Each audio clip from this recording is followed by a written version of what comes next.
We just look at Arab lives as expendable, as collateral. That's all it is. And then the motherfuckers who are defending this Nazi state in the Western world will turn around and make it seem like you're the villain. They'll make it seem like you're the villain for calling this shit out. When you see a soldier, a young person, or now an older person, but a person without legs or without arms or with a face that got blown to pieces, most likely it was from Iran. It was Soleimani who I killed. Soleimani loved the roadside bomb. He was an evil. I think pound for pound, Soleimani has probably assassinated more roadside bombers than he has been responsible for roadside bombs. Like, the dude was a straight up ISIS annihilator, right? I mean, people say he was very ruthless in a lot of the actions in Syria and whatnot, but like, for the longest time, these dudes were working in tandem with the United States government to take out Al-Qaeda militancies, to take out and offer targets for America to strike. A lot of people don't know this.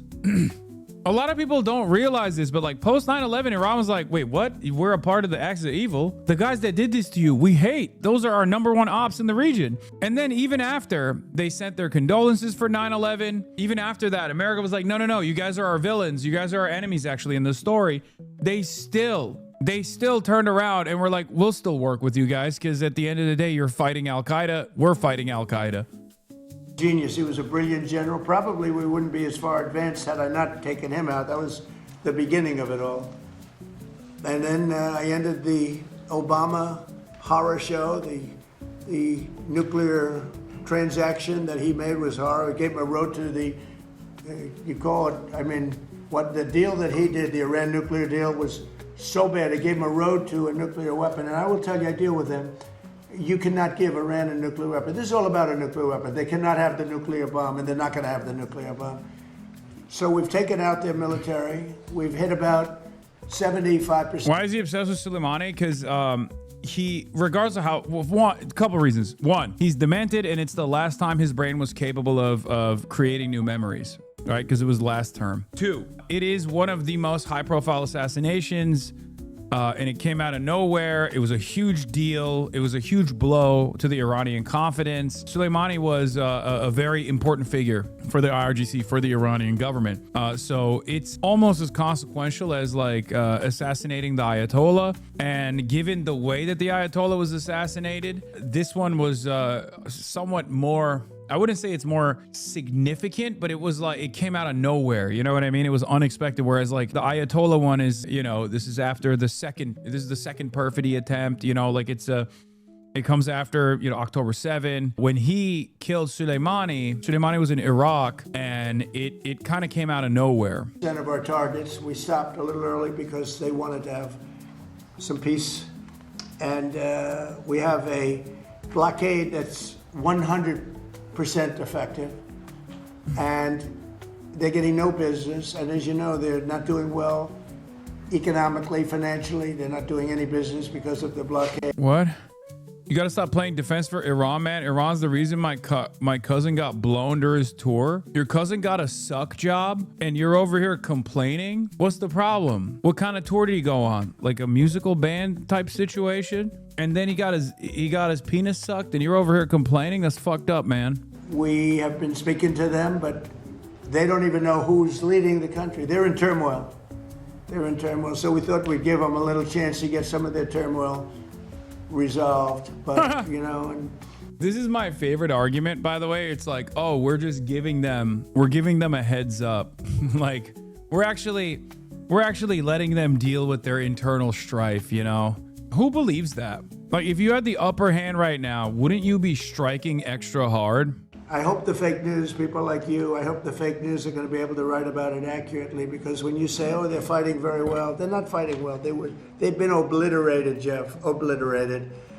159 ships are in their Navy. You know how many ships are at the bottom of the sea, Jeff? 159. So, you know, and if you read the New York Times, the failing New York Times, subscriptions are way down, as you know. That's because people don't believe the stuff anymore. If you watch... What the fuck? All of these are about me. And half of them are on the Washington Examiner, which is a right-wing outlet. Oh my God. It's 6 pages of articles he wrote about me. Dude, why can't people be fucking normal, man? What the fuck? Why can't I have normal ass haters, bro? What happens when someone gets mad at me? They can't just be normal mad. They can't just be like, oh, I disagree with that take, but whatever, you know, life goes on. They literally become a villain. Like they just dedicate their whole ass lives to this shit. Yeah, well, now yesterday, and I was very pleased with this, 8 young women were going to be executed yesterday afternoon at 6 o'clock. And I asked them, call it a favor or call it just a moral request that they not be executed. And they came back with an answer that they won't be executed. They're going to release, it was protesting. 8 beautiful young women, very young women. And the pictures in the paper.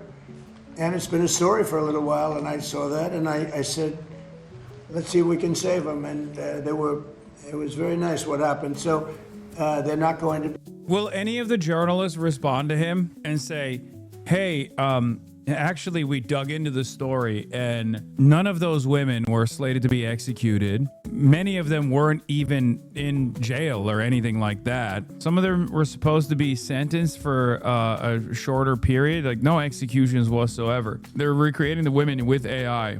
But from what I understand, it's real people. Like it's an AI rendition of, I think, real people. It is pretty wild that you can do like AI photos of like 8 random women and claim that they're about to be assassinated by the Iranian state and then have the president respond to that though. Just take a deep breath and think about how unbelievable that is, that this is where we're at. It's not dissimilar to what Joe Biden did when he was like, oh, I saw babies being lit on fire with kerosene, decapitated babies. Like that's where America is at right now. That our heads of state, 2 in a row now, are getting duped by shit that they see on the fucking timeline. It makes it even crazier that Biden got to see all that on the timeline because I know his ass was not on Twitter, right? So someone showed him that shit. With Trump, at least like, you know that he's scrolling Twitter, he's doing it on his own. It is unbelievable though that the last 2 presidents of both, at the behest of Israel and Israeli interests, have been duped by like clear fucking fake news on the internet. I don't know if it's boomers that like, or is it, I don't know if this is because of like how old our administration is. I don't know what it is, but I do know I don't like it. This is not how it's supposed to be, man. You got entire teams dedicated to intelligence briefings on a daily basis. The ceasefire for 3 weeks. Thank you, Clavicular called this guy a gay R-worded fatso, and he changed he altered the trajectory of his life. Like, I can't believe it. I can't believe that the motherfucking vice president, this kind of goes in line with the same thing that we were talking about earlier with Trump being like, oh, these are 8 women that are beautiful and must be released. Same shit here. JD Vance, not a boomer, is still so unbelievably insecure that he heard a 19-year-old on a fucking podcast go, oh, he's fat, he's subhuman, he's ugly. A 19-year-old who's famous for using hammers on his fucking face, by the way. That's the claim to fame for the guy that, you know, said he was, JD Vance was subhuman. And JD Vance heard that and went, yeah, I am subhuman. I got to do something about how fat I am. Fuck my fat ass, chud ass loser life.